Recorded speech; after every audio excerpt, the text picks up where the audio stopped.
So I think that we can start. Good afternoon, everyone. And on behalf of Nucleareurope and Compass Lexecon, we would like to welcome you to the webinar on the report, Key Takeaways from Pathways to 2050. I hope that you can see the slides and you can see also the agenda of this webinar. As a practical arrangement, I would encourage you to use the Q&A option in order to write your questions. And you can see that later after the presentation, we are going to have a Q&A session.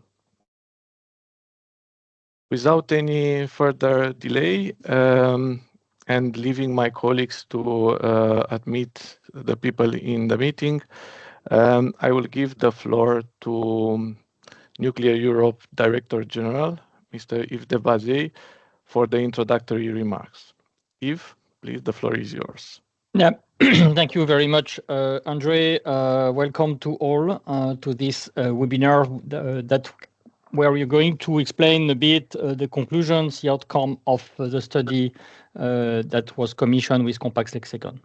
So I'm just going to give a few consideration. We will not cover at all the conclusion of the study because we are going to have an extensive presentation from Compass Lexecon later on. But yeah, moving to the second slide, Andre.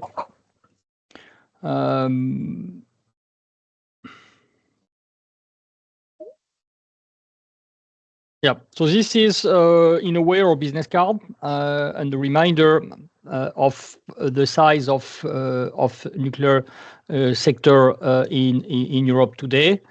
We have 99 reactors currently in operation across EU that provides job to 1 million people, including direct and induced jobs, and it covers a whole supply chain and a whole, I would say, fuel cycle in itself, but also other applications like medical applications. The overall turnover of the sector is roughly 100 billion euros a year, which makes it one of the few key sectors of industrial sector in Europe today. We produce 24% of electricity, roughly 50% of low carbon generation. Nowadays, it's even a bit more because of the current weather situation in Northern Europe, with a lot of foggy, cloudy weather and no wind and no sun. So this is basically the situation we have today. So moving ahead, please.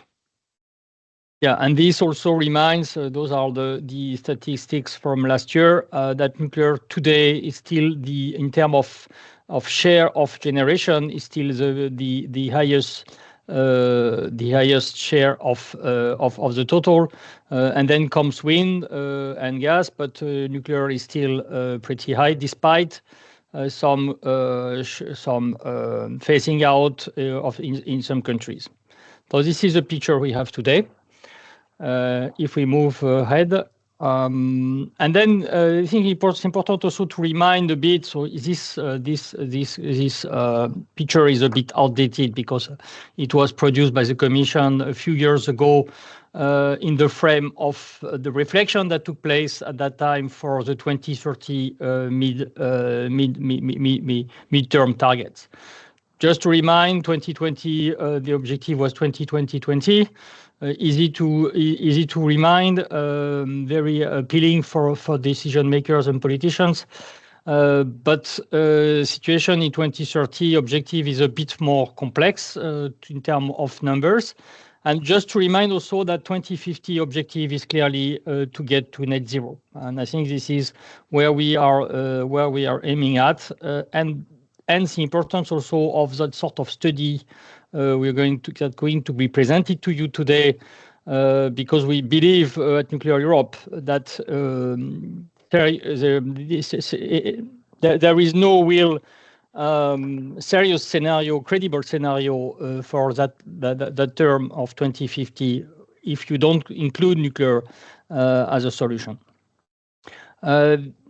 Clearly, no, can you scroll back, please? Something I wanted to say. Yeah, today situation is we have last year we had 37% emission reduction compared to 1990, with 55% outside for 2030. The question is, will this 55% be met? Objective will be met in 6 years from now. This will be a question to be clarified, and in any case, it will be difficult to get there. And then the next Commission will also have to tackle another midterm objective of that is 2040, and this will be also one of the key policy challenges we'll have to deal with together with other institutions. But for Nuclear Europe, it's clear that we want to be sure that nuclear is fully considered in the equation. So can you move ahead, please?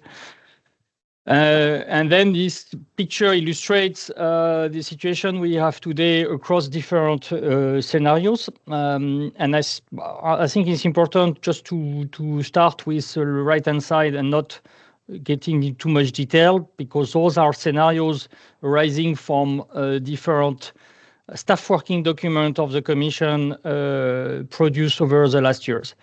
If you look at the right-hand side, second bar chart, this is for 2040 the share, the installed capacity that is foreseen in the staff working document of the Commission that was published last February 24.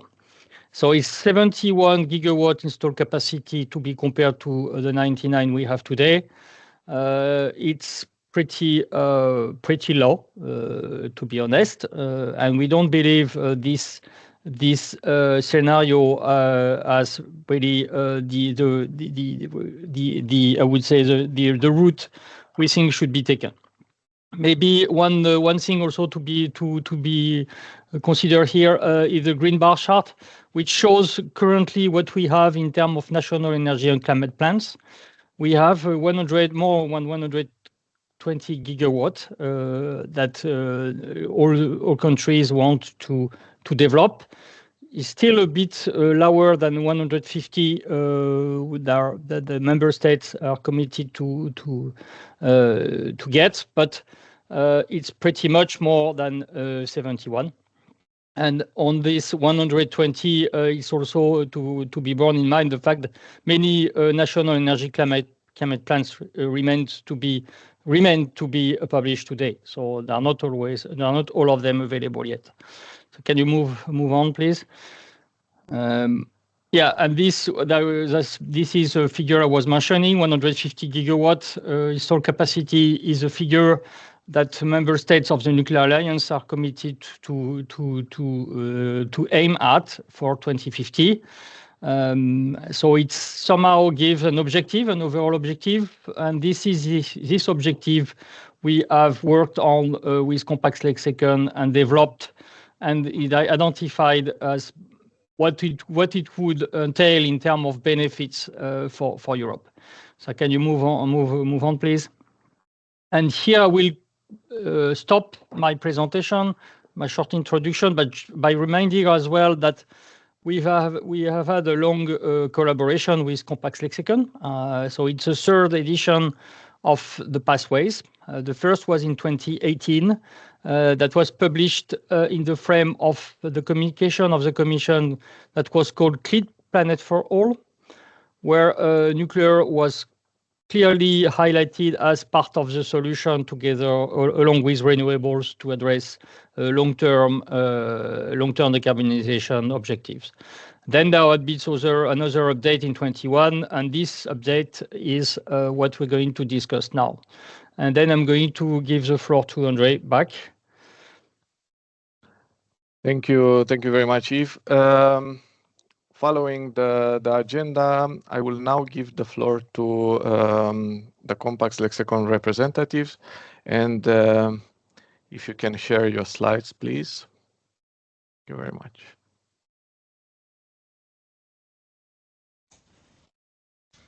Good afternoon. So my name is Fabien Roch. I head up the energy practice in Europe for Compass Lexecon. And you see on this webinar, Hugo de Sévin with me, who has been the key modeler for the study. So we are going to try to present to you in the next 15, 20 minutes max, the key results from the study so that we have time for Q&A.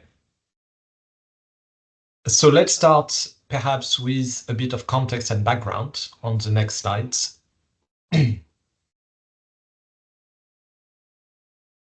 So I think much has been already said by Yves and Andre. I won't comment more, just to say two things. The first thing is that compared to where we were in 2018 or in 2021, where we did our previous modeling of scenarios for decarbonization in Europe, including the role of nuclear, it's important to account for recent developments on the market side.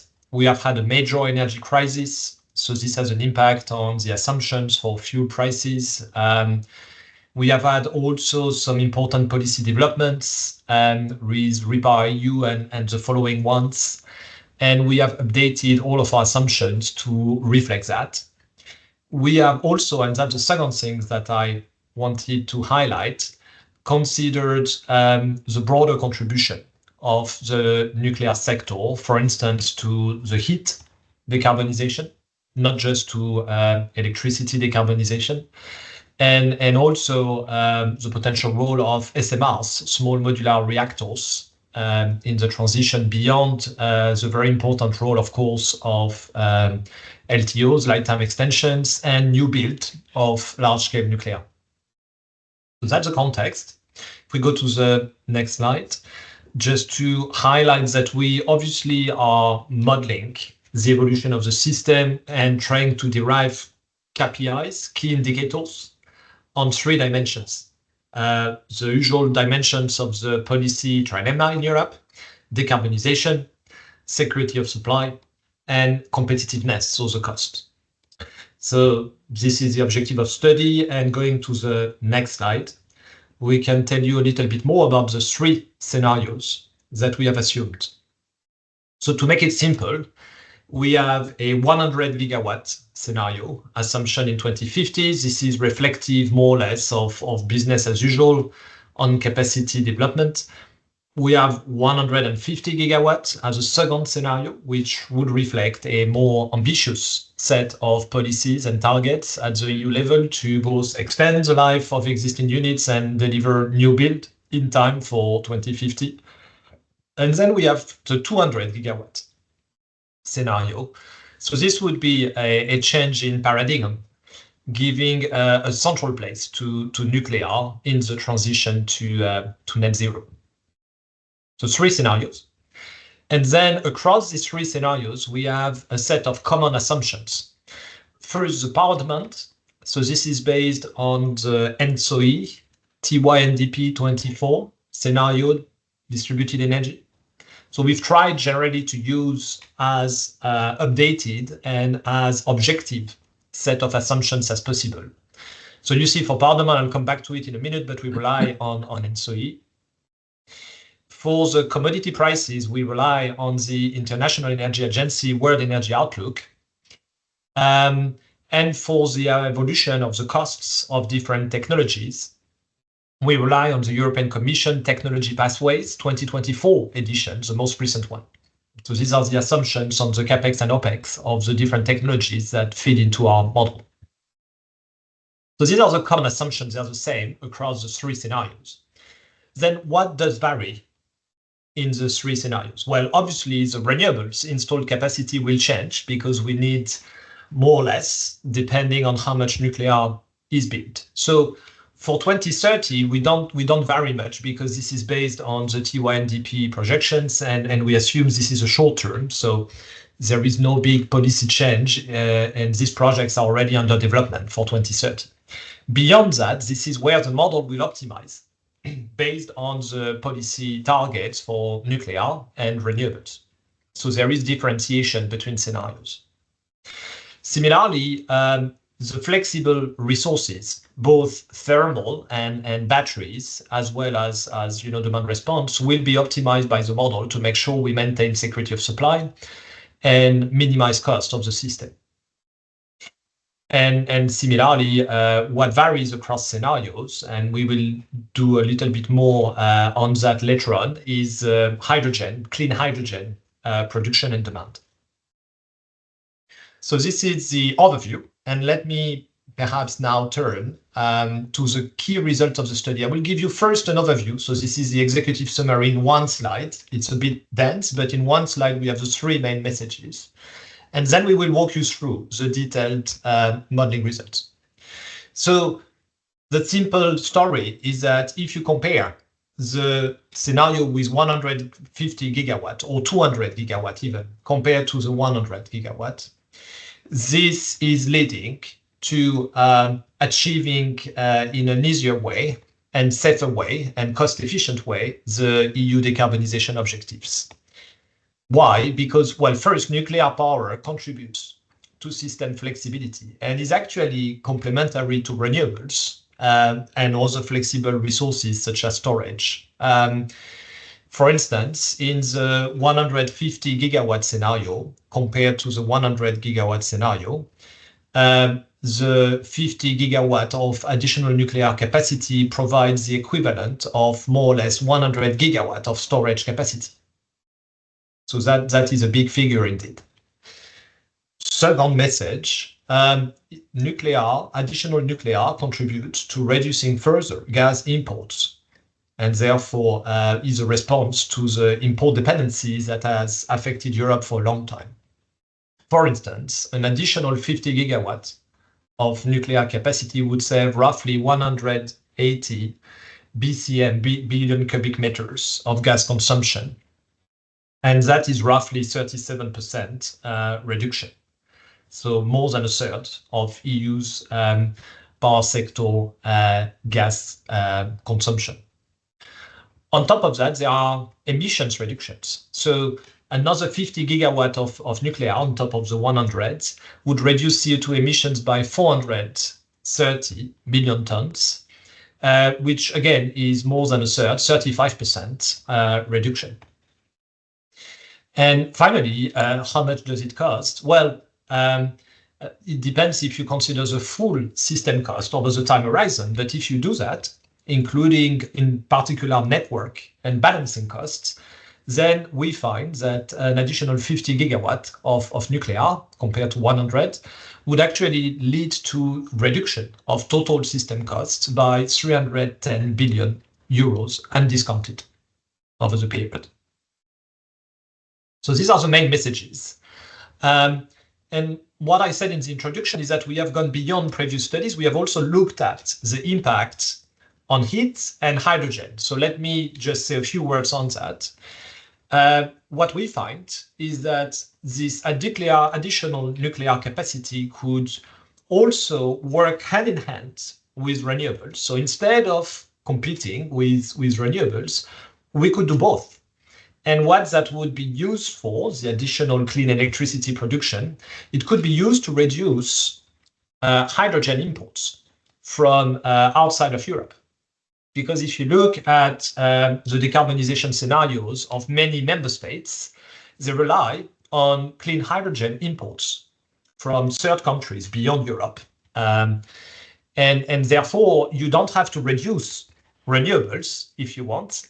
You can keep a strong renewables penetration. You can add more nuclear, and instead, this will help you to reduce your dependency, your new dependencies on hydrogen imports from other countries. And to give you an example, in our 50 gigawatt additional scenario, so 150 compared to 100, this could reduce hydrogen imports by 125 million tons of hydrogen over 2030, 2050. So that's a reduction by a third of the European imports of clean hydrogen. And this could lead to even bigger system cost benefits when you account for the hydrogen part. Finally, a few words on heat. So industrial heat is one of the sticky, difficult issues at the moment to decarbonize, because many of the industrial processes are still relying on fossil fuels. SMRs in particular, so not just SMRs, but SMRs could provide new solutions for decarbonization on some industrial sites. And this could help to potentially decarbonize the heat demand, particularly from industry and also district heating in a number of member states. So these are key messages. And once we have done that, maybe we can show you a few highlights from our modeling. So maybe, yes, let's stop on this. This is showing you a bit more details on the three different scenarios. So you see 100 gigawatts, 150 and 200 in different time frames, 2030, 2040, 2050. Obviously, the scenarios don't change in 2020. They start changing a little bit in 2030. This is largely due to LTO, so the extensions. And then as we go to the longer term, obviously new builds, particularly on the 2050 time horizon, plays a greater role. And you see that together with the Nucleareurope team, we have made some assumptions here on the split between new build for large scale and SMRs. But I would say most of the results remain valid if you were to change that ratio. Going to the next slide, I want to just say a little bit more on electricity demand. So what you see on the top chart here is the evolution of power demand in EU 27. The top part in violet is additional electricity demand due to hydrogen production in Europe. So you see two things here. You see that the demand without clean hydrogen production is rebounding in Europe. So this is the electrification of transport, electric vehicles, the electrification of buildings, heat pumps. But you see on top of that there is also a very large increase of power demand due to clean hydrogen. So this is what I was mentioning. And even that electricity demand is not sufficient because, as I said before, we are going to import a lot of clean hydrogen based on the European scenarios that are on the table. Now, the other thing that's interesting is that electrifying demand brings flexibility to the system. So you have more demand response potentially, and that can help to maintain some of, I would say, the capacity factors of nuclear plants, despite the growing penetration of renewables, because this greater demand response can help integrate renewables. It's probably time to go to the next slide. Very concretely, what we've done is model, as I said, all of Europe with our power market model. We do that using a Plexos power market model, which is simulating the dispatch, the merit order on an hour-by-hour basis, and which is also simulating the optimal least cost investment paths, taking into account the different constraints I mentioned at the beginning. If you go to the next slide, I think we can skip it quickly because it's explaining the merit order. And this one, I've already mentioned that the 617 that we are relying as much as possible on this slide, on reputable sources of assumptions. So I've already mentioned we rely on T1 DP and SOE. We rely on the European Commission cost assumptions. We rely on the International Energy Agency assumptions. I think it's time to go to the results, perhaps directly on slide 20, if you agree, Hugo, and I will let you perhaps walk us through the key results. Yeah, maybe this slide, I'll try to be quick, I'm conscious of the time. The core of the analysis of these different scenarios is to estimate the impact on the total cost of the power system. And to look at this, we look at 4 different components. Between the scenarios with more or less nuclear, the capex that has been invested, the opex that results from the change in generation mix, fuel costs, and network costs. And we try to see the net effect of more or less nuclear capacity in the power system. And we look at it through 2 approaches. a first approach, which is purely electricity system approach, comparing systems with the same evolution of demand, the one that Fabien presented earlier, and the energy system approach, where demand is slightly different between scenarios because in scenarios with more nuclear, we take advantage of having more nuclear capacity to generate more hydrogen, therefore importing less. And we include the economic benefits of producing more hydrogen in Europe, therefore importing less in our total cost calculation. You'll see it later. So first, as an illustration, that shows the projected evolution of installed capacity between 2020 and 2050 and the equivalent in generation. What we see is that we see an increase in more than threefold of generation capacity in order to absorb the increase in demand, including hydrogen demand that has been showed earlier. And our projections are conform with targets in ECP and REPowerEU targets in terms of evolution of generation capacity by 2030, and our scenarios achieve net zero by 2050, whatever the scenario, whatever the nuclear scenario. So here, before it was showing the evolution of capacity in the 100 gigawatts nuclear scenario, so our lowest nuclear capacity.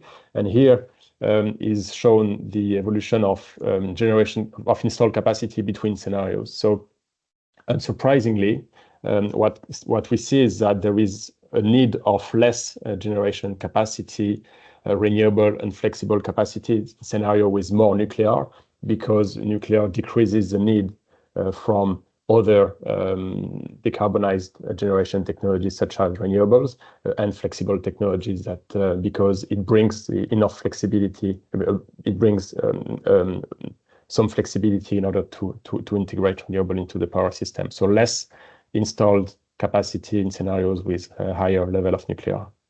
And on the generation side, here, unsurprisingly as well, we see similar generation levels because, as I said, in this approach, we have the same demand projection between scenarios. But what we can see is a lower use of flexible assets and a lower level of renewable curtailments due to a higher nuclear capacity, bringing flexibility.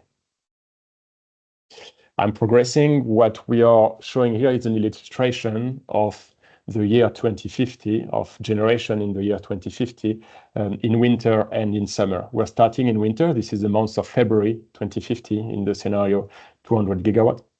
What we can see two things. We can see that nuclear is operating in base load almost exclusively in winter due to lower solar generation, lower renewable generation generally, and flexible assets, batteries, hydrogen, power to gas pump storage, or operating when there is an excess or pumping when there is an excess renewable in the system, and releasing energy typically in the evening, as we can see here, when power demand is high and renewable generation is lower.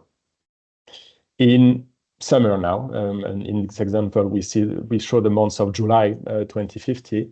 There is a much higher renewable generation, much higher solar generation, particularly. Flexible generation is acting the same way, pumping energy, absorbing energy during periods of excess renewables and releasing during periods of high demand and low renewable generation. But what we can see here, compared to the winter, is that nuclear is also providing short-term flexibility in order to contribute to the flexibility of the system, as it can be seen on this day. I don't know if you can see my mouse, but it can be seen on the left of the screen, and on the right of the screen as well. In some days, nuclear is being flexible, and here it's showing on a lower granularity, but on the full year 2015, the same scenario, we can see that yes, focused on the concentrated in the summer, nuclear is helping the system by providing flexibility, and therefore, because of this capability, saving some investment into flexible capacity that would otherwise have done this job. Progressing here, so we start to compare our different scenarios with more or less nuclear capacity. And here we are comparing wholesale power prices in the EU in these three scenarios. We can see three phases. The first phase between 2025 and 2035, we've got an important decrease in power prices in all scenarios due to the penetration of renewable energy being marginal more often, shifting the merit order more often. So in these three scenarios, we've got a drop in power prices. What's interesting is that in the scenarios with more nuclear, typically the 150 shown in black or the 200 shown in turquoise, we project a lower power price because of a low marginal cost of nuclear. It has a similar effect to renewables on power prices, shifting the merit order to the left and having a downward impact on power prices. So the more nuclear there is in this first phase in the power system, the lower the price. What we can see happening from 2040 is that prices tend to stabilize and they tend to converge between the different scenarios. And that's a period when, after a sufficient penetration of renewables, the price is being set still by renewables, and it's feeling the impact of renewables, of course, but it's being more and more often priced by flexibility, flexible supply, flexible demand, and therefore the price setting mechanism between these scenarios become similar, and we see a convergence of prices by 2050 around 60 euros per megawatt hour in real terms. In this next slide, we're comparing the effect of the different scenarios in terms of capex invested, but also in terms of residual capex. What it means is that, I will come back to it in a minute. On the first chart, we're seeing the difference between 100 and 150 scenarios, and on the bottom, 100 and 200 scenarios. In gray, you can see the capex being invested. So, of course, because of higher nuclear capacity being installed, there is a higher level of capex being invested in the 200 scenarios at the bottom, and that's shown in gray. We've got 201 billion of capex being invested between 2038 and 2050. But what we can see also, and that's interesting, is that this capex will last in time. This is not capex that needs to be replaced every 20 to 25 years, like a renewable capex or early on for some flexibility technologies. This is capex that will be invested, that has been invested, and that will be useful in the power system post 2050. So we see a higher level of capex being invested, of course, but also a higher level of residual capex in the power system of investing in nuclear. Here is a comparison on the left between the 150 scenario and the 100, and on the right between the 200 and the 100 on consumption of natural gas. So it's interesting here because it can be split in two phases as well. The first phase between 2030 and 2040, in all scenarios, nuclear is when more nuclear capacity is being installed, 150 gigawatt on the left and 100 gigawatt on the right. It is replacing gas-fueled power generation, and therefore when more nuclear is being installed, a lot less natural gas is being consumed. in 150 and in the 200 scenarios.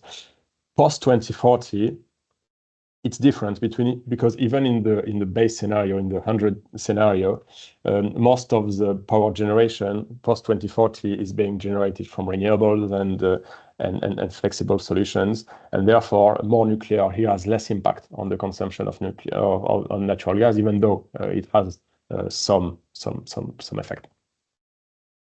And we'll see these several phases also later in the comparison of costs. Here, unsurprisingly, similarly to what we see on gas consumption, we've got the effect on emissions of the different scenarios. So starting by the end, in 2050, we reach net zero in all scenarios. So it's not surprising that we reach close to 0 megaton of CO2 emission by the power system. Then, before that, in 2030, we've got a much more important drop in emissions in the 150 and 200 scenario compared to the 100 gigawatt. As we said in the first phase, nuclear capacity, additional nuclear capacity is replacing directly gas generation, and therefore it's having a very important impact between 2030 and 2040 on the emission in the power system. From 2040, what happens is that the 100 gigawatt scenario is catching up, obviously, because even in this scenario, we need to reach net zero. So by 2040, emissions have reduced in order for all scenarios to reach net zero in 2050. But in the 100 gigawatt scenario, it's being done through renewables and flexibility more than in the other scenario, because there is not this additional nuclear capacity.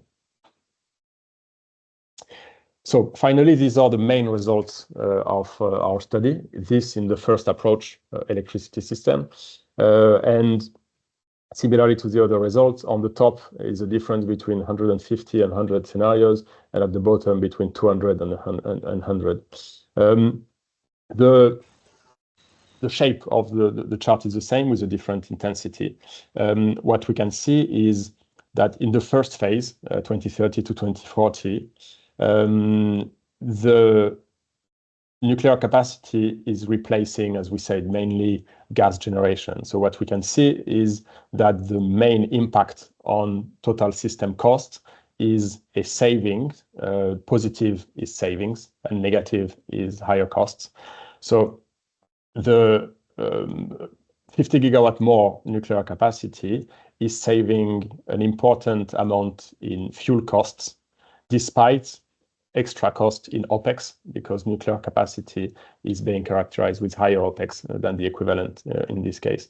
And post 2040, we see a shift between not fuel costs anymore, but the extra 50 gigawatt nuclear capacity or 100 gigawatt below is replacing an equivalent mix of renewables and flexibility. And therefore here, the savings come from two main parts. It comes from annualized capex, because on a yearly basis, this equivalent mix of renewable and flexibility is more costly on capex terms than nuclear, and that's very important as well. Savings on network cost, because it is less costly to build a network adapted for nuclear capacity, which is much more centralized than the equivalent mix of renewables and flexibility that require much more network investment. And therefore, no, go on, Fabien. No, I'm just thinking of the clock. We need to wrap up, but I think you were wrapping up. And I think just to say, you see the benefits here come essentially from taking into account a long-term perspective and a system cost perspective, as Hugo said. On the rest of this presentation, we have two things, just to wrap up in 1 minute.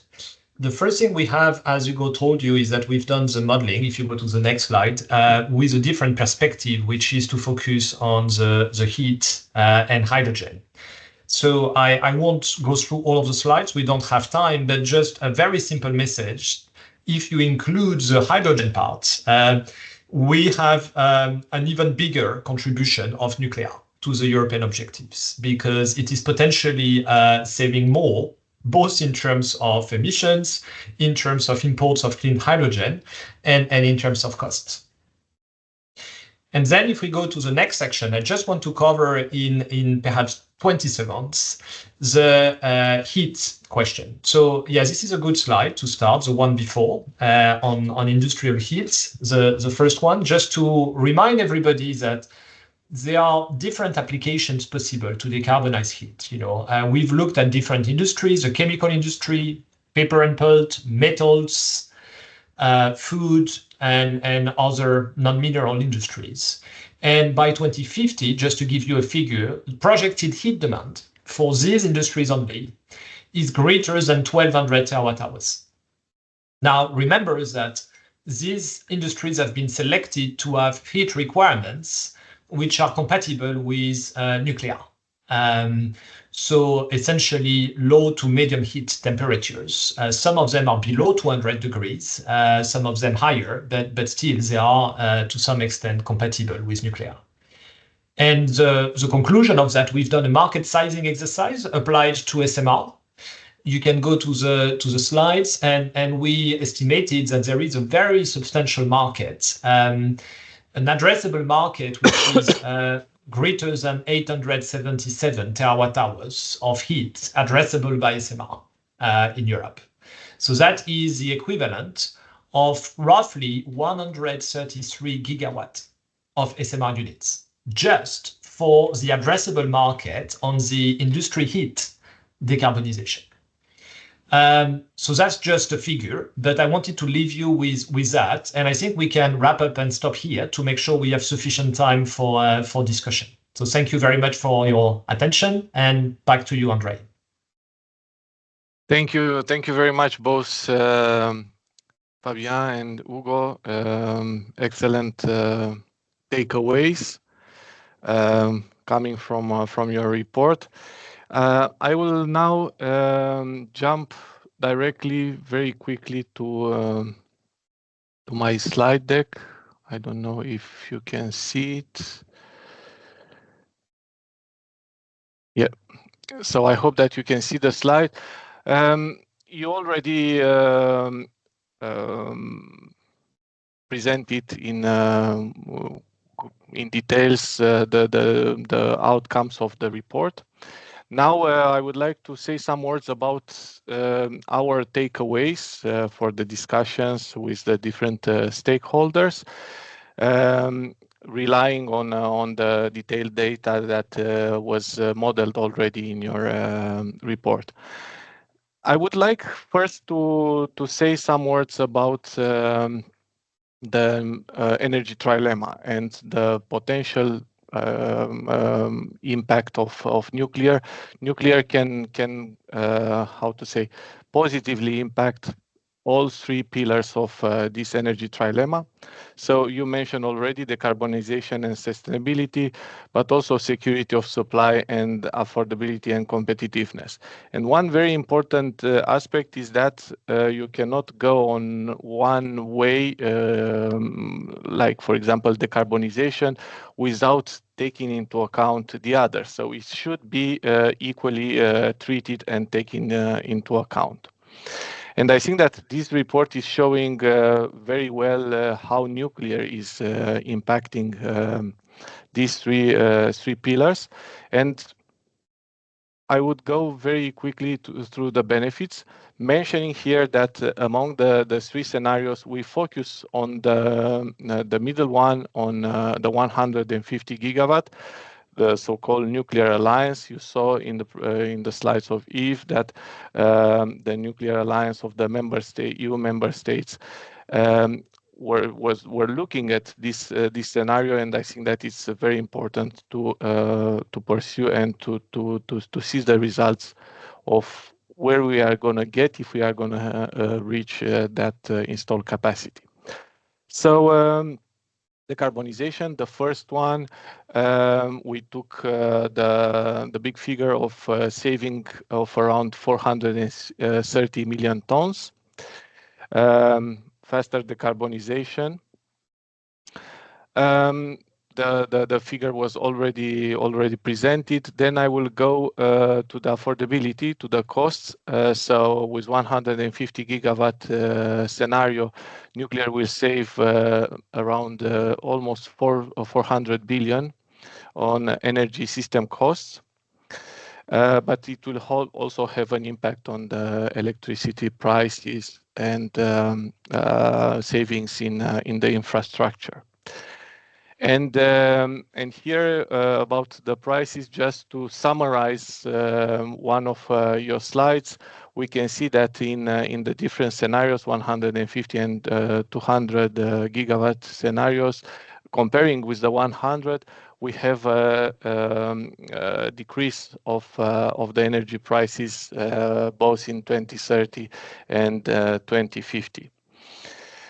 Then this parameter, this figure regarding the residual value, this is something that we would like also to strengthen, because investing in nuclear will bring benefits on long term. And I would like to remind here that a nuclear power plant is having a lifetime of 60 years and can be extended to 80 years. I'm talking about the technologies that are deployed currently. So this residual value is going way beyond 2050. And I will not get into these details, but I think that it's very important to see that there will be a lot of savings, especially on networks, because right now the discussions at EU level are also on this topic, very hot discussions. So more nuclear, more savings in the networks. And the last one is about the security of supply and how to reduce the dependency on gas. But also it was mentioned about the domestically produced hydrogen, and this figure was also presented by Compass Lexecon. And I was mentioning also the savings in production of hydrogen, of imported hydrogen, and the possibility to produce it domestically in EU.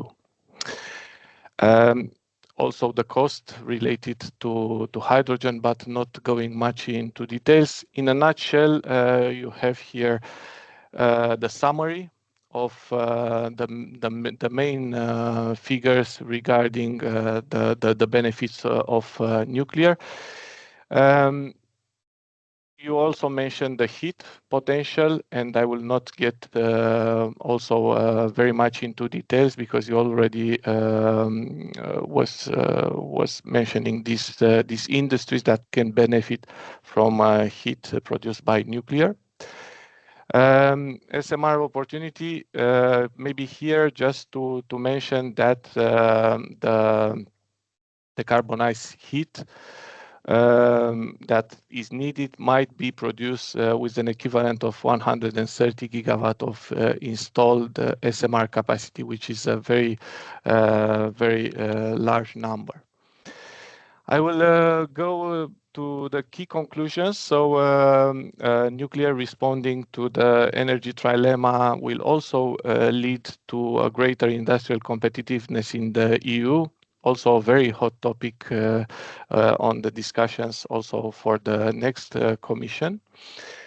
But for this to happen, there are some recommendations that can enable the achievement of all these benefits.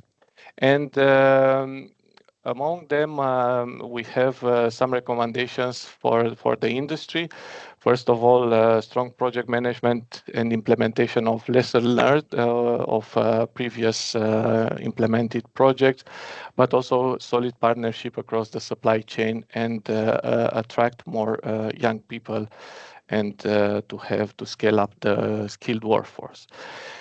Some recommendations for the policymakers talking about technology neutrality, but also in order to have investment in this technology, we need long-term and stable vision. Access to financing, innovation, very important, and again, skilled workforce. So not only the industry, but also the policymakers can help in this respect. And we have some recommendations also, or key enablers also for the industrial consumers to work with the nuclear industry and let us know what are their needs. The nuclear regulators, streamlining of nuclear licensing processes would be very important for deployment of new reactors. Civil society involvement in the new projects and in the developments related to nuclear, but also trade unions when we are talking about skills and workforce. And with that, I finished the presentation regarding the Nucleareurope takeaways. And now I will put back on the screen the agenda. We have some impulse statement from different stakeholders. And I would like to invite for this short statements, Adina Georgescu, Energy and Climate Change Director at Eurometaux. Adina, please. Hey, thank you, Andrei. Hello, everyone. Well, just a few words from our side, the non-ferrous metals industry. So I'm representing Eurometaux, that is the Non-Ferrous Metals Association, non-ferrous metals. In case anybody doesn't know this, although I think there are a lot of engineers on this call, non-ferrous metals are aluminium, copper, nickel, zinc, lithium, cobalt, and a lot of other metals that are used in the power sector and that are enablers of the energy transition. So our metals are being used in cables. They're used in solar panels or wind turbines or transformers, electricity transformers. So so we are both suppliers for the power sector, but we are also very electro-intensive consumers. Aluminium smelters, zinc smelters, silicon smelters, they consume a lot of electricity, tremendous amount of electricity. Therefore, we need to have, in order to thrive in Europe and to be competitive on the global market where the metal producers are operating as well, we need access to abundant, globally competitive priced electricity that is also, if you wish, low carbon, decarbonized. I think the label is less the label is less important. But what we also need, because our consumption pattern is baseload, we also need access to baseload electricity, and I think that's where the nuclear sector fits our needs. So that's where our interests are meeting. From our perspective, I think two aspects are needed to be. I take away three very important aspects from this discussion, and I think it is great the study that Nucleareurope and Compass Lexecon have done together shows that there's a great role that nuclear can play in in achieving Europe's decarbonization and climate neutrality.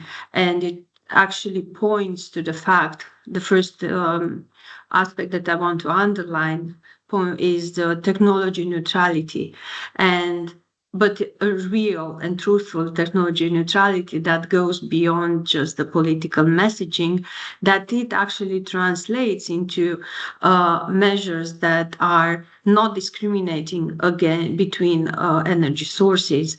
And I think, and I'm saying this thinking about how this study reflects the role that and the rightful role that nuclear can play in the technology neutrality of Europe towards decarbonization.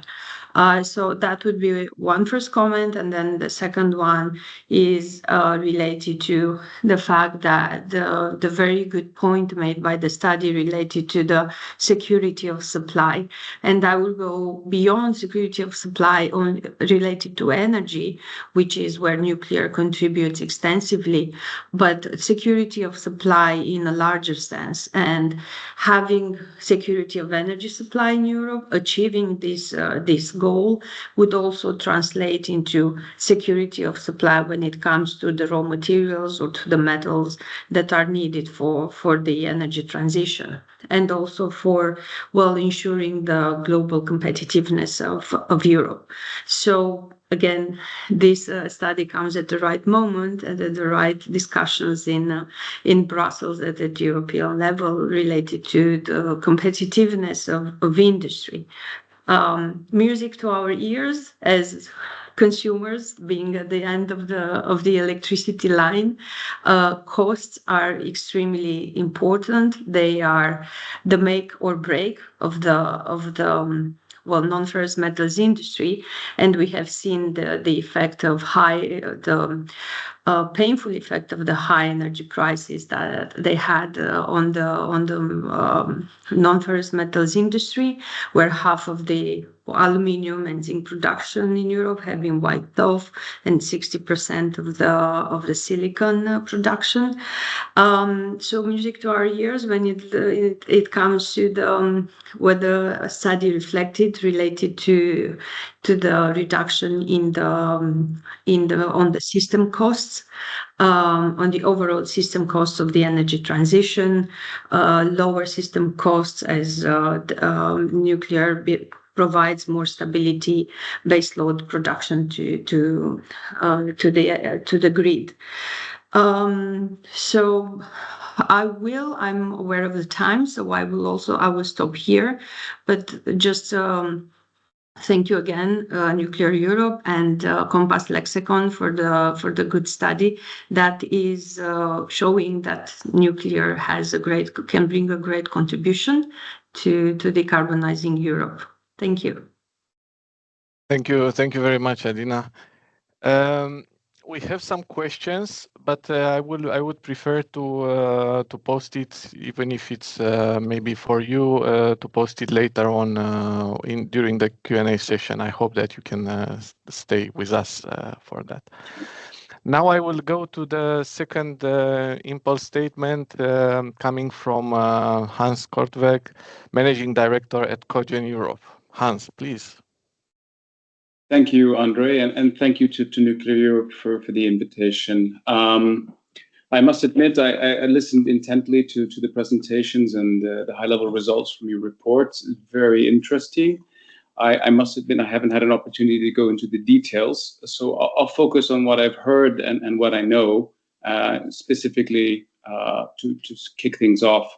I'll focus on energy efficiency, and obviously heat, because that's also a big part of the report, especially in terms of SMR. So very quickly, because I assume 90% of the people here are engineers and know this better than I do, that CHP or cogeneration is the most efficient way to convert 1 unit of energy into both heat and electricity in the most efficient way possible, sometimes reaching up to 80, 90, even 95% total system efficiency. Having said that, today in Europe, 11% of electricity is coming from, or even 12% of electricity is coming from cogeneration, and about 15-16% of heat is coming from cogeneration. If you look at the thermal energy side of things, which I think is more interesting and more pertinent to this discussion, is about 30% of thermal heat comes from thermal energy, I should say, comes from high efficiency cogeneration or CHP. And another 70% is inefficient power only power generation or boilers. So obviously the energy system, power system is still quite inefficient. If you're looking at heating and cooling demand in buildings and industry, we're talking about 430 million tons of oil equivalent. Almost half of that is lost in conversion losses on the supply side, but also the distribution side of things. So certainly improving efficiency will be key, and it was quite interesting to hear the potential for SMRs in that respect. But before going to that point, I should mention already today CHP avoids around 150 million tons of CO2 per year. And around 30 million tons of oil equivalent in terms of primary energy savings. At Cogen Europe, we are technology agnostic and we're fuel agnostic. We really are focusing on reaching the highest levels of energy efficiency. And so nuclear energy obviously has a strong solution available in that respect, especially when it comes to SMRs. And so in your report, you talked about addressable heat, let's say. That was around 877 terawatt hours, or around 133 gigawatts of installed capacity of SMRs potentially by 2050. It's an interesting number because today cogeneration represents around 130 gigawatts of installed capacity. So there's a lot of potential there for SMRs. Especially for industry, which was, I think, largely the focus of the report. As you all know, industrial process heat is hard to decarbonize, and we've heard that from the last speaker. Industrial competitive really depends on continuous, affordable, and secure supply of energy. Process heat at medium and high temperatures represents around 70% of industry's total energy demand. So in many cases, electrification of process heat is not always technically possible or cost effective. So in our view, industrial decarbonization will have to rely on a mix of energy efficiency, the uptake of low carbon and decarbonized and renewable energy sources, including obviously on-site power generation. Also in the report that I found quite interesting was the energy system savings through the use of nuclear power and SMRs. I think it's quite timely, your report, and as well as I think even more recent report that came out this morning talking about what we will need to invest in the electricity grids. If I'm not mistaken, it was around 67 billion euros per year, or 1.6 trillion over the next 25 years. And I think with SMRs and decentralized and distributed energy system, there's an opportunity not to invest such large amounts. Of course, we will need to invest to further uptake electrification, but it's at least our view that we can electrify everything, including industrial processes. So quite interesting there as well. And I think the SMRs, especially the smaller ones in the former decentralized and distributed energy systems, will have a key role to play in terms of providing affordable and clean heat, but also electricity to industrial installations around Europe. With SMRs, you can, of course, site them closer to these industrial hubs, let's say. So there's obviously a lot of potential there, which is quite interesting as well. What the report didn't really get into, which is also, I think, important and still could be interesting, well, is and will be interesting for SMRs, is, of course, district heating. District heating from CHP in Europe is around 60 gigawatts or 65 gigawatts, about half of the installed capacity, and about 70% of that's coming from cogeneration. In 2050, that'll probably drop down to about 50%, but there's still an important role for cogeneration, regardless of the technology, in terms of providing that heat for district heating. Maybe one final point there in terms of electrification of heat in buildings. It's important to recognize that there is an issue of seasonality, especially in Northern Europe, let's say, and peak demands for electricity can be anywhere between, say, 150 to 300% if you were to electrify heat in an efficient way, and up to 500% peak demand in the winter if systems are not as efficient as we would like. So heat has an important role to play, and I think from the report you can ascertain that, okay, the focus was on industry, but there's also some potential for heat production from SMRs in district heating as well. So very interesting, very timely, and thank you for the opportunity to share some views. Thank you, Andre, and thank you, Nuclear Europe. Yeah, thank you very much, Hans. Indeed, district heating, it's the topic that we are looking very much on, but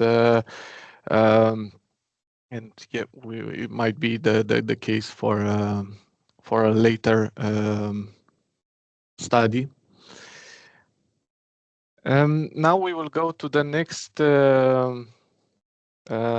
impulse statement coming from Eurelectric, Carl Sommerholt, Senior Advisor, Thermal and Nuclear. Carl, please. Thank you, Andre. I hope you can hear me, everybody. Good afternoon.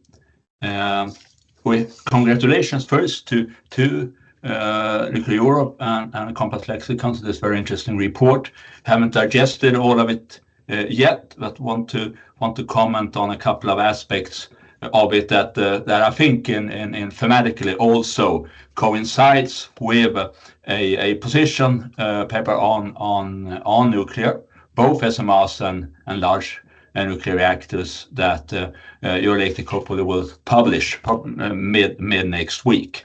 And I just want to hit a few high points that also connects to this report on that. Well, first, obviously, nuclear has and nuclear concerns, because the member states that has nuclear on as a choice. Not everybody has that, but speaking from the perspective of that, and speaking from the perspective of policy and also on the EU, what we will address is skills and supply chain, and also very crucial when it comes to financing, because with a few outstanding examples over the past decades, nuclear has been on the back burner of developments, and that will not work to meet the challenges that we now, from a European perspective, stand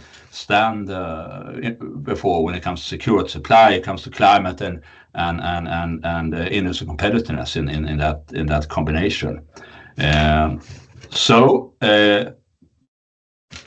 Getting to the policy side, and in the interest of time, I think what we're going to ask for is that there needs to be technology neutrality for all net zero generation sources, also in terms of financing opportunities, of course, including low carbon and nuclear.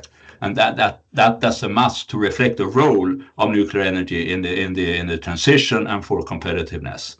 And that also means that there needs to be a non-discriminatory approach by removing any exclusion of nuclear technology with also EU funds in the current and future forms, whether it's redevelopment fund, cohesion fund, modernization fund, just transition, etc. And there may be also additional financial support from the EU when it comes to new nuclear R&D innovation and FOAKs, first of kind reactors.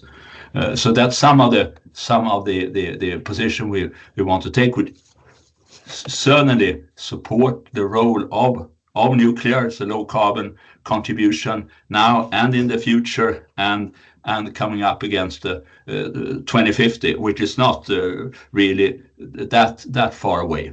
And if you look to Eurelectric's expectations so far when it comes to nuclear developments over the coming decades. Last year in June, we presented the Decarbonisation Speedways report. In that report, or for that report, we anticipated that nuclear in Europe, then including the UK, would be around 126 gigawatt in around 2050. Of course, things are changing now, and there is, if this is a business as usual scenario, seemingly there's no such thing as business as usual when it comes to secure supply, climate, and industry competitiveness. So with that, it should be very interesting to see the interpretation and the results from this dialogue. And thanks again for this important report work at a significant time. Thank you so much. I'll stop there. Thank you very much, Carl. And the last input statement will come from Stefano Monti, President of the Italian Nuclear Association and European Nuclear Society. Stefano, please tell us about Italy. Thank you, Andre. Yeah, actually, what I'm going to say is, of course, referring to the Italian case. And I'm very happy that, of course, you have chosen Italy as the national case, maybe because there is a kind of awareness that Italy may be the scale needle of the new nuclear era in Europe, above all, if Italy will decide to become a full member of the nuclear alliance, which I hope it will happen very soon. So, of course, this publication by Compass Lexecon could not be more timely and relevant to what is happening in Italy regarding the reconsideration of the nuclear option. And I'm going to say why, just to briefly summarize what is at stake regarding the scenarios and the impact which nuclear may have also in our socio-economic environment. First of all, for the first time ever, in the new edition of the so-called National Energy and Climate Plan, which was submitted by the government to the European Commission last July, for the first time ever, the plan includes scenarios with percentage of nuclear power ranging between 11% and 22% in order to meet the electricity demand at the horizon of 2050. To say the truth, I mean, there is no credit, to nuclear in terms of contribution to the heat, to the other two main energy vector, heat and hydrogen. But this is being considered in another relevant study, which was launched by our Ministry of Environment and Energy Security last September 2023, and which has involved basically all the Italian stakeholders, not only nuclear, by the way, but anyway, more than 100 organizations.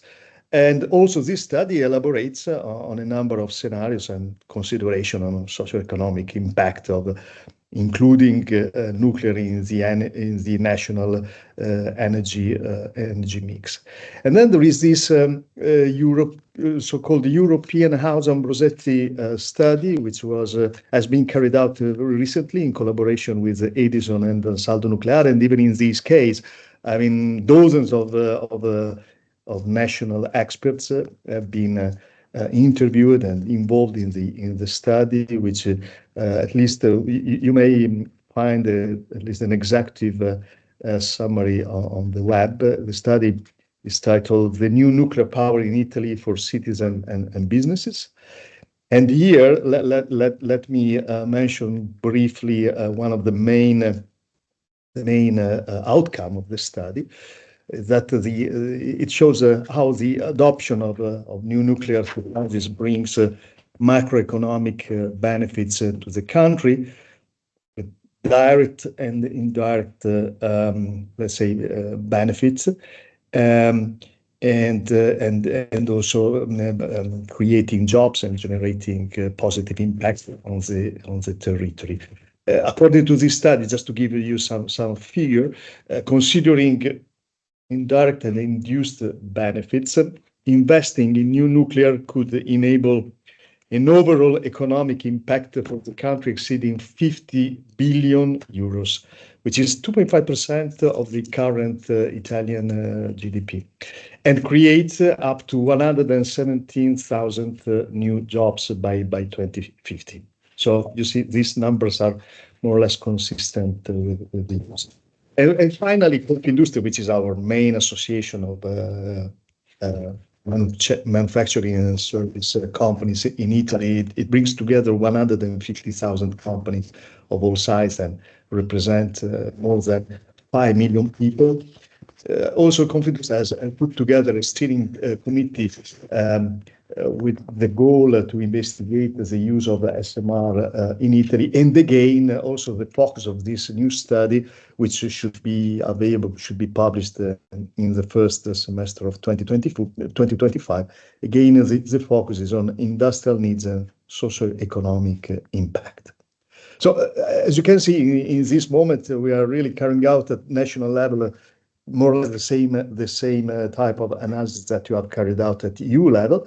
And so, of course, I mean, your study represents for us a kind of benchmarking, and indeed, both for the qualitative and quantitative viewpoint, there are a number of commonalities. And if you give me other 3 minutes, I would like to touch upon these commonalities. First of all, obviously, also all our study have the goal to see how nuclear can contribute to the famous to solve the energy trilemma. And then both study as the same characterized by the same common trend, means increase of aggregated electricity demand, also with greater demand for flexibility due to the increase of the renewables penetration in the energy market. The other common point is that, which is particularly relevant, of course, for Italy, which still heavily depends on the import of natural gas from third countries, is that by having nuclear, much less gas, of course, would need to be imported from third countries, which, by the way, are often unstable from the geopolitical viewpoint. And so, of course, the inclusion of nuclear leads to greater security of supply. The fourth commonality is another very important point. So it concerns the needs of the energy-intensive industry. In particular, the fact that they are asked to decarbonize also the so-called hard-to-abate sector, and they must do it quickly and at affordable costs, which means without penalizing the industry with respect to international competitors.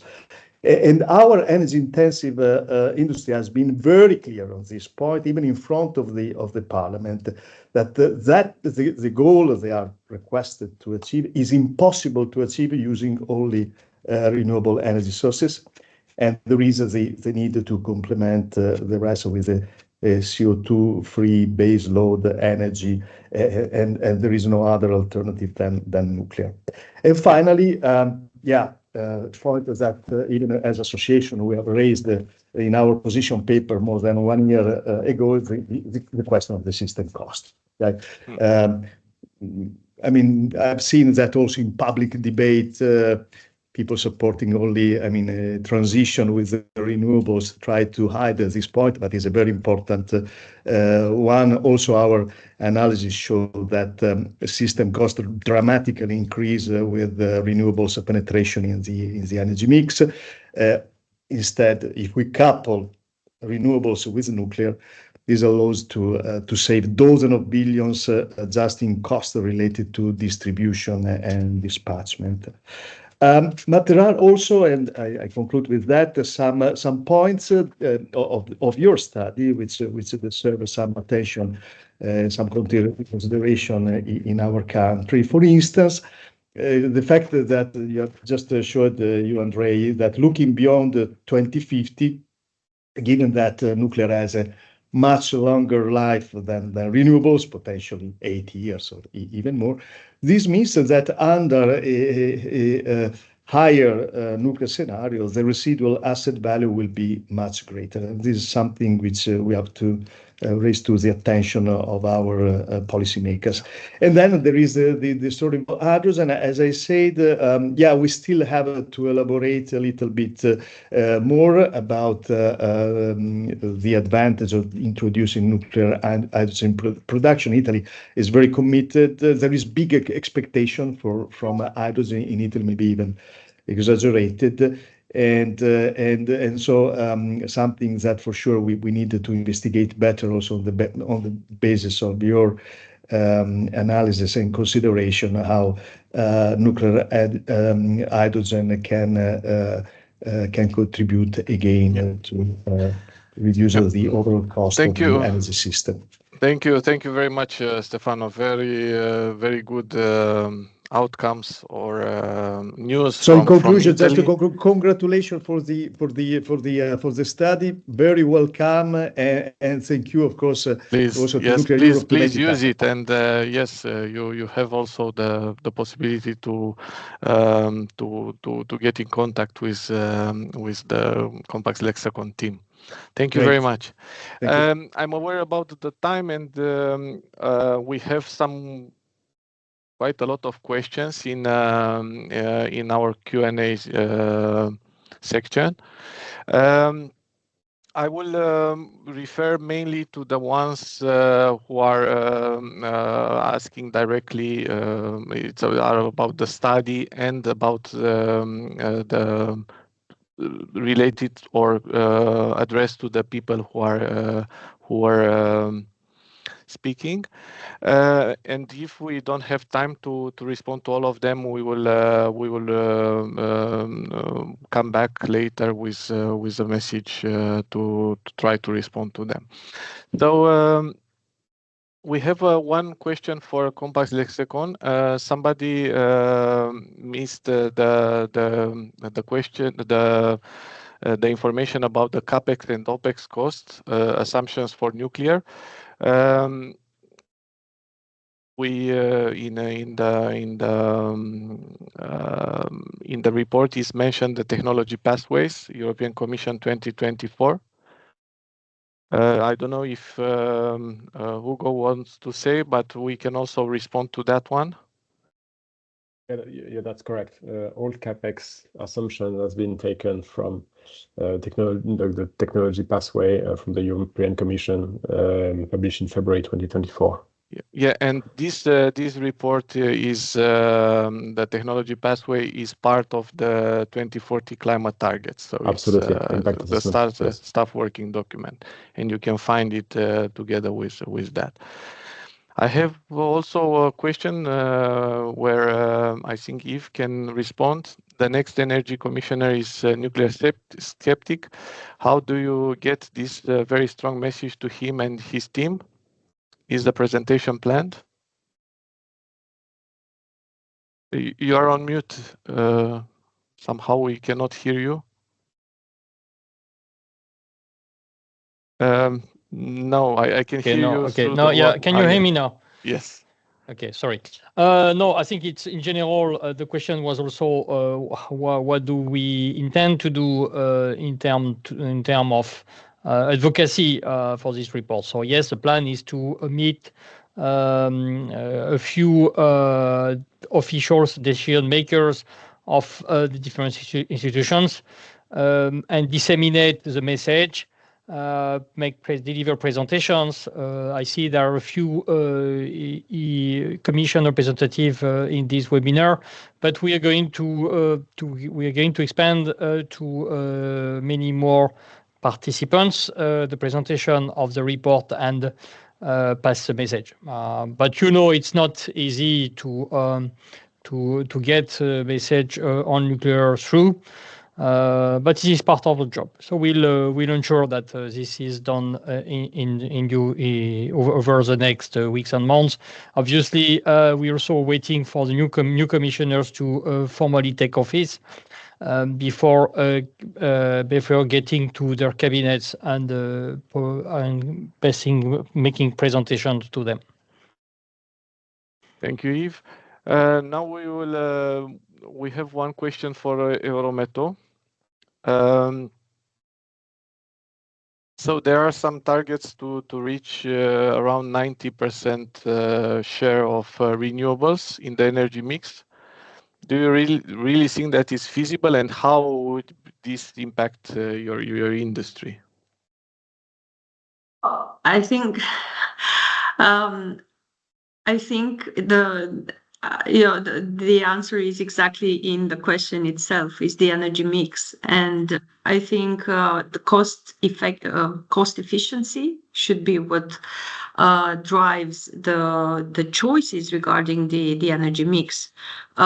So when it comes to the overall energy mix, we are, as I think also Hans said, also technology agnostic, and combining all this with the cost efficiency, then I think every company, as every member state, has their choice of deciding on their own energy mix. So to push, of course, there are certain some people may push for 90% renewable. Some people may push for, I don't know, for nuclear. Other may push for other sources. But I think when it comes to the end of the day, the cost efficiency of the choices of regarding the energy, the cost efficiency of energy choices has to be driving the discussion, and particularly in the world that we're living today and the economic situation that Europe is finding itself. So less dogmatism and more pragmatism should be driving the discussions and the decisions.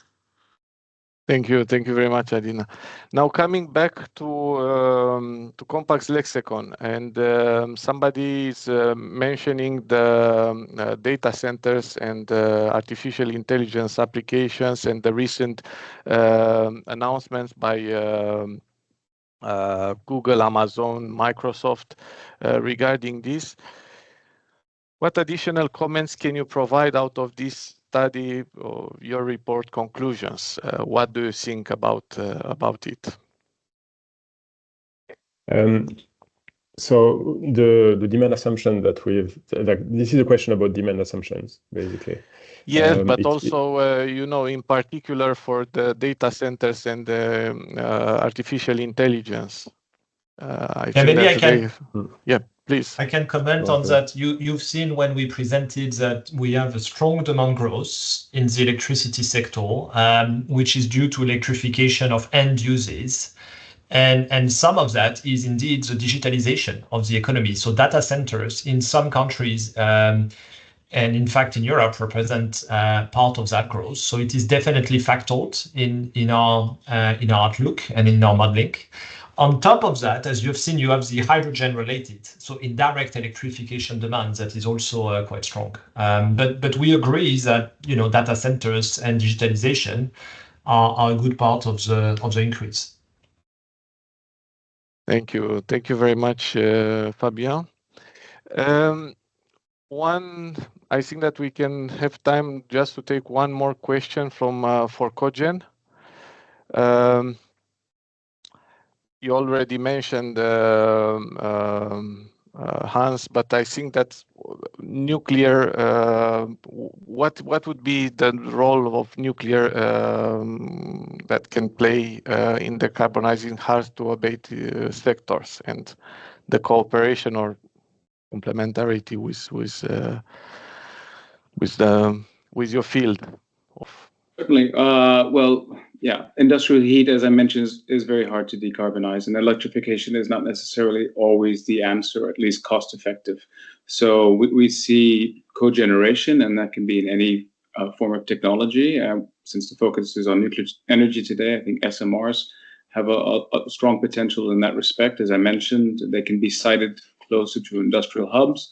And that allows the industrial hubs to use the offtake of high-grade, high-temperature heat up to 1,000 degrees. But also, if needed, they can produce hydrogen either through electrolysis or through using the heat. And so I think there's a lot of complementarity there in that respect. So yeah, it may not be for every industry, and obviously, I think one of the problems we have today with legislation is it's very top down, and from our perspective, we should always be looking at the local circumstances, and it's not necessarily always, one technology or another. You really do have to do smart analysis of the local situation. What do you have available to you? What technologies can you use? And I think the answer at the end of the day is a mix of different technologies working together from an energy system integration to really maximize energy efficiency, system efficiencies, but also reducing costs. And obviously, what the other goal is to reduce the impact on the environment. Thank you. Indeed, energy sector integration is key, I think, and we are also working on that. Thank you. Thank you very much. We have some general questions regarding circular economy and how nuclear can respond to it, but also about the public acceptance. I saw also a question about desalination. We will send messages to all these. We will respond to these questions, to all these questions.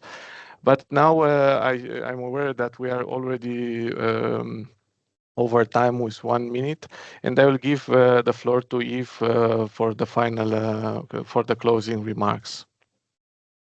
Yeah, thank you, Andre. And I think thanks to all of you for attending this webinar. Thank you to Adina, Hans, Carls, and Stefanos, and also Compass Lexecon team for your excellent presentations. And I'm not going to repeat all what was said. It was a very rich discussion. Just to highlight the fact that in the years to come, the nuclear has its role to play. And I think this is really a message we need to convey through this different discussion.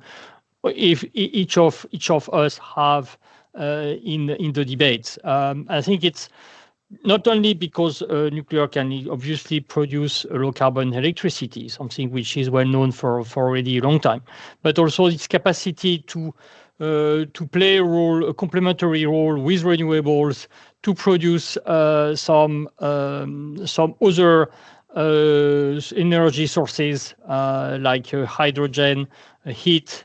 And I think this is what this last report shows. The complementarity of those different sources and the complementarity of nuclear and renewables all together to address the challenges of the energy transition. So I will stop here.